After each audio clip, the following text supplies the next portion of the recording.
Thank you అండి అందరికీ thank you so much.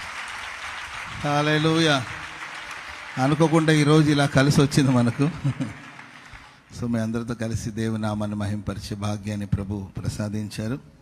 స్తుతిగానమే పాడనా, జయ గీతమే